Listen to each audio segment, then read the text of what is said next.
Hey everyone, this is an interesting and fun repair. It's an electric typewriter that someone had brought in, and literally they were actually bringing it to the recycling center at this Earth Day fair to throw out. So we figured we'd take a crack at it and see what's going on.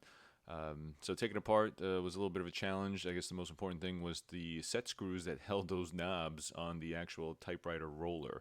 Once we figured that out, then the rest of the assembly kind of disassembled in a reasonable fashion. Now, eventually, what you see once we get into the guts is you'll see that this pulley system of a metal wire came undone. And the reason why it came undone is because the plastic pulley that held the metal wire actually had either snapped off or kind of worn out.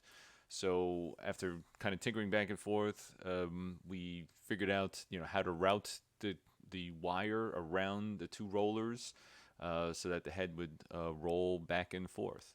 So once that was figured out, then we had to secure the end of the wire back into the pulley. So that basically resulted in kind of cutting a little notch into this pulley, which is difficult to see. But once that was secured, then everything worked, and we kind of put everything back together.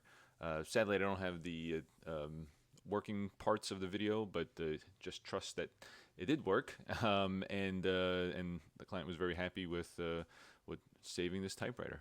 I hope it helps, and if you have any comments or suggestions, let me know. Thanks. For the metal pulley, we did have to have the wire wound around it several times. It was like about, I guess, two or three times.